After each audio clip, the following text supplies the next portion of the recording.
Assalamualaikum warahmatullahi wabarakatuh. Pada kesempatan kali ini, kami akan membawakan video pembelajaran mengenai manajemen pengadaan barang dan jasa. Materi video pembelajaran pada kali ini disusun oleh kelompok kami, yaitu yang terdiri dari Ardiana Sari, Dara Fitria Hasanah, Karina Putri, Muslimin, dan Siti Nurseha. Langsung saja kita masuk ke dalam materi video pembelajaran. Warahmatullahi wabarakatuh. Perkenalkan, nama saya Muslimin.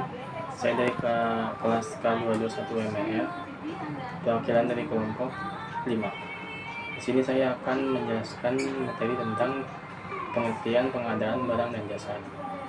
Pengadaan barang dan jasa persyaratan perlu diperlakukan oleh pemerintah atau institusi swasta dikarenakan adanya kebutuhan akan suatu barang atau jasa, mulai dari alat tulis kantor, ATK, obat untuk kebutuhan puskesmas dan rumah sakit, bahan bakar kendaraan milik pemerintah, peralatan sekolah, perlengkapan perang untuk instasi militer, perangkat ringan atau berat untuk perumahan, pembangunan, untuk jasa konsultasi, serta kebutuhan jasa lainnya.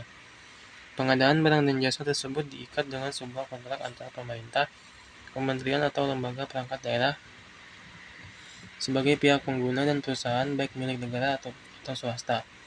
Bahkan perorangan sebagai penyedia. Pengadaan barang jasa pada hakikatnya adalah upaya pihak pengguna untuk mendapatkan atau mewujudkan barang atau jasa yang dibutuhkannya dengan menggunakan metode dan proses tertentu agar dicapai kesepakatan spesifikasi harga, waktu, dan kesepakatan lainnya.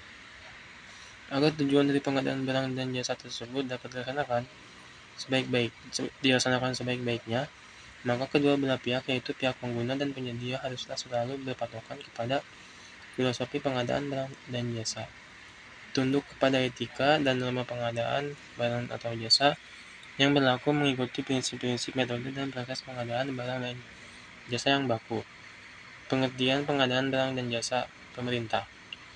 Menurut bab 1, Ketentuan Umum Pasal 1 Perpres 16 tahun 2018 disebutkan bahwa pengadaan barang atau jasa adalah kegiatan untuk memperoleh barang atau jasa oleh kementerian, lembaga, satuan kerja perangkat daerah, institusi lainnya yang prosesnya dimulai dari perencanaan kebutuhan sampai diselesaikannya seluruh kegiatan untuk memperoleh barang atau jasa.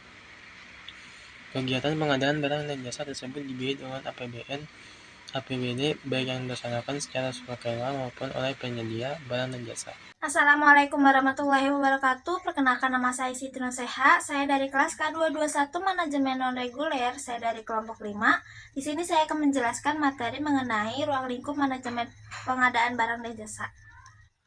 Ruang lingkup manajemen pengadaan barang dan jasa itu mencakup semua tahapan dan aktivitas yang terlibat dalam proses pengadaan barang dan jasa untuk memastikan bahwa kebutuhan organisasi itu terpenuhi secara efektif dan efisien dan sesuai dengan standar yang ditetapkan. Berikut ini adalah beberapa poin yang mencakup ruang lingkup manajemen pengadaan barang dan jasa.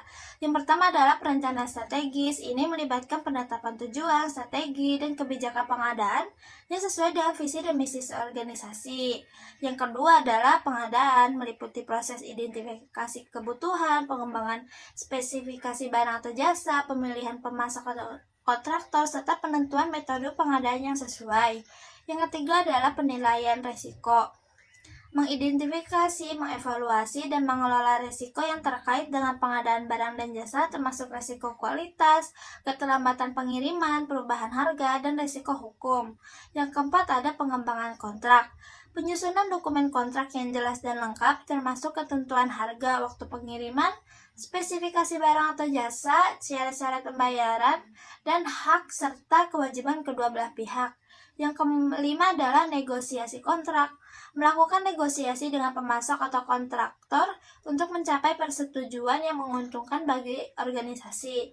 Yang keenam adalah pelaksanaan kontrak, memastikan bahwa kontrak dijalankan sesuai dengan ketentuan yang disepakati, termasuk penerimaan barang atau layanan, pengawasan pelaksanaan kontrak, serta masalah yang semakin timbul. Yang ketujuh adalah pengelolaan kontrak, memantau kinerja pemasok atau kontraktor selama masa kontrak, menangani perubahan kontrak, menyelesaikan sengketa, dan menjaga komunikasi yang baik antara kedua belah pihak. Yang kedelapan ada pengadaan berkelanjutan, memastikan bahwa kegiatan pengadaan dilakukan secara berkelanjutan dengan memperhitungkan dan memperhatikan aspek-aspek sosial, lingkungan, dan ekonomi. Dan yang terakhir adalah evaluasi kinerja, melakukan evaluasi terhadap kinerja pemasok atau kontraktor setelah kontrak selesai dilaksanakan untuk pembelajaran dan perbaikan di masa depan. Ruang lingkup manajemen pengadaan barang dan jasa seringkali melibatkan berbagai departemen dalam sebuah organisasi, termasuk manajemen senior, keuangan, hukum, dan operasional. Hal ini penting untuk memastikan bahwa aspek pengadaan dijalankan sesuai baik untuk tujuan organisasi. Assalamualaikum warahmatullahi wabarakatuh. Perkenalkan, saya Karina Putri. Di sini saya akan menjelaskan mengenai tujuan dari manajemen pengadaan barang dan jasa. Baik, di sini saya akan menjelaskan bahwa dalam landscape bisnis yang kompetitif saat ini, pencapaian tujuan pengadaan sangatlah penting bagi organisasi yang ingin mengoptimalkan proses rantai pasok dan memaksimalkan nilai. Sasaran pengadaan berfungsi sebagai target strategis yang memandu fungsi pengadaan dalam mendorong keunggulan operasional, penghematan biaya, dan kesuksesan bisnis secara keseluruhan. Dengan menetapkan tujuan pengadaan yang jelas dan terukur, bisnis dapat meningkatkan hubungan pemasok, memitigasi risiko, meningkatkan efisiensi, dan memberikan nilai kepada pemangku kepentingan. Sebelum kita mempelajari secara spesifik tujuan pengadaan, penting untuk memahami peran pengadaan dalam bisnis. Pengadaan bukan hanya sekedar pembelian barang dan jasa, ini mencakup berbagai aktivitas termasuk pengadaan negosiasi, manajemen, hubungan pemasok, dan mitigasi risiko.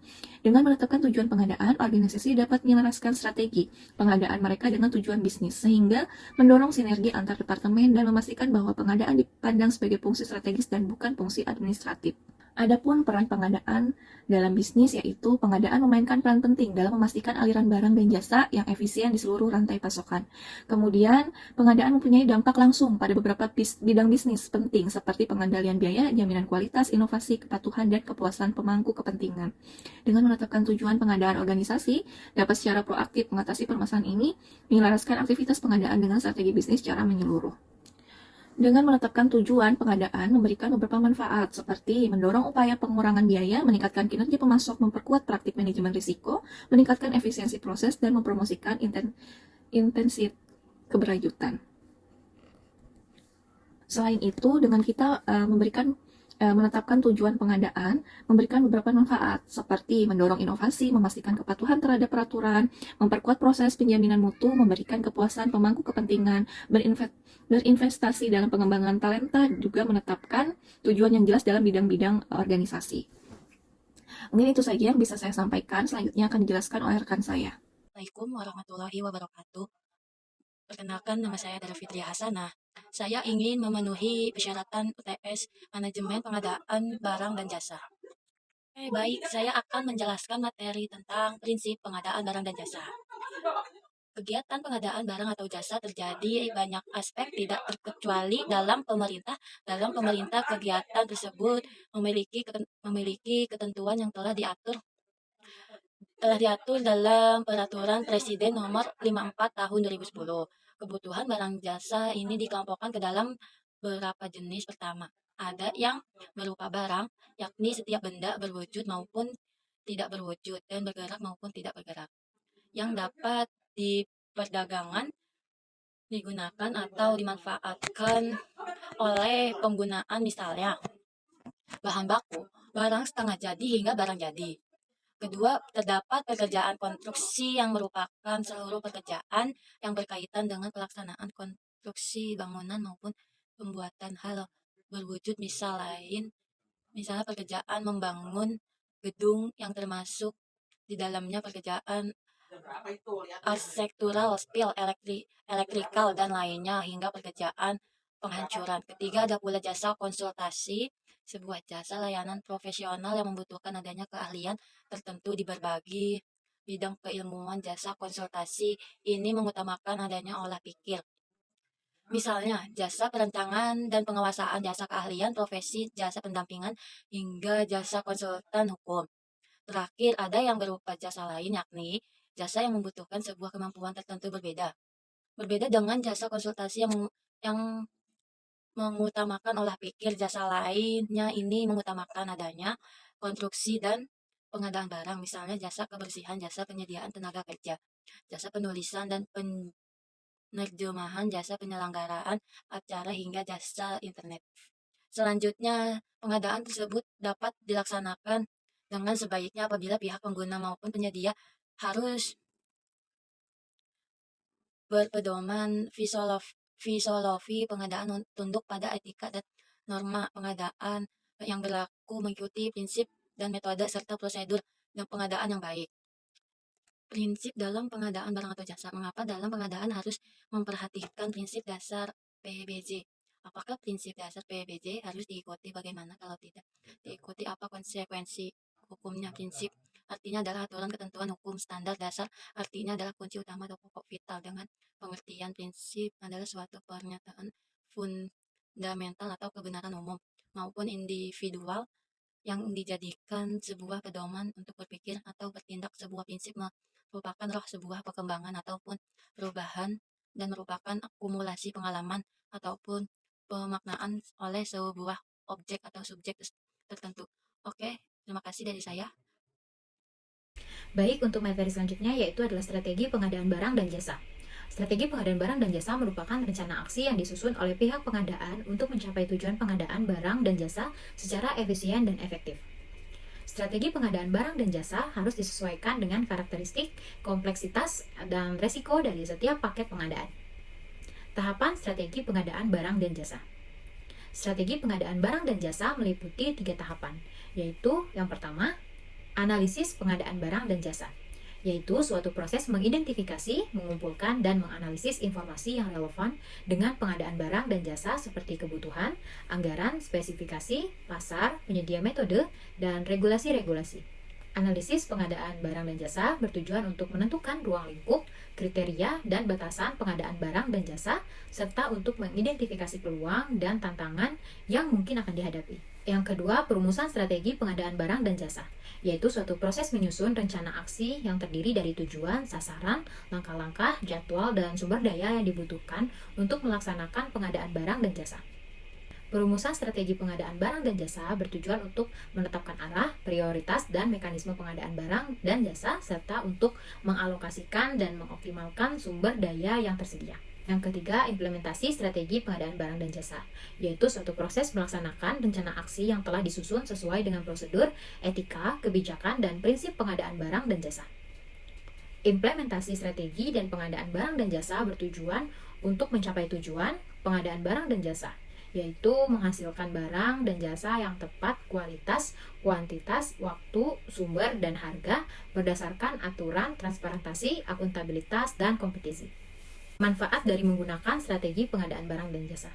Strategi pengadaan barang dan jasa merupakan salah satu faktor penting yang menentukan keberhasilan pengadaan barang dan jasa. Strategi pengadaan barang dan jasa yang baik akan memberikan manfaat, yaitu antara lain meningkatkan efisiensi dan efektivitas pengadaan barang dan jasa, yaitu dengan mengurangi biaya, waktu, dan kesalahan, serta meningkatkan kualitas, kuantitas, dan kepuasan pengguna. Meningkatkan penggunaan produk dalam negeri, yaitu mendukung pengembangan industri nasional, meningkatkan kemandirian, daya saing, serta mengurangi ketergantungan terhadap impor. Meningkatkan peran serta usaha mikro, kecil, dan menengah, yaitu memberikan kesempatan yang sama, adil, dan proporsional kepada usaha mikro, kecil, dan menengah untuk berpartisipasi dalam pengadaan barang dan jasa, serta meningkatkan kapasitas dan kesejahteraan mereka. Meningkatkan peran pelaku usaha nasional, yaitu memberikan perlindungan dan preferensi kepada pelaku usaha nasional, terutama yang bergerak di bidang strategis, kritis, dan berdampak besar, serta meningkatkan kerjasama dan kemitraan antara pelaku usaha nasional. Meningkatkan akuntabilitas dan transparansi pengadaan barang dan jasa, yaitu memastikan bahwa pengadaan barang dan jasa dilakukan sesuai dengan aturan, prosedur, dan prinsip yang berlaku, serta dapat dipertanggungjawabkan secara hukum, administrasi, dan moral, serta dapat diakses dan diketahui oleh publik. Oleh karena itu, strategi pengadaan barang dan jasa harus disusun dengan cermat, teliti, dan komprehensif, dengan mempertimbangkan berbagai aspek seperti kebutuhan, anggaran, spesifikasi, pasar, penyedia, metode, dan regulasi, serta dengan melibatkan berbagai pihak yang terkait seperti pengguna, penyedia, regulator, dan masyarakat. Strategi pengadaan barang dan jasa juga harus dievaluasi dan dimonitor secara berkala untuk mengukur kinerja, mengatasi hambatan, dan melakukan perbaikan jika diperlukan. Dengan demikian, strategi pengadaan barang dan jasa dapat memberikan kontribusi positif bagi pencapaian tujuan organisasi, peningkatan perekonomian nasional, dan kesejahteraan bagi masyarakat. Baik, sekian video pembelajaran dari kami mengenai manajemen pengadaan barang dan jasa. Semoga apa yang kami sampaikan dapat diambil ilmunya dan bermanfaat bagi kita semua. Kurang lebihnya mohon maaf. Wassalamualaikum warahmatullahi wabarakatuh.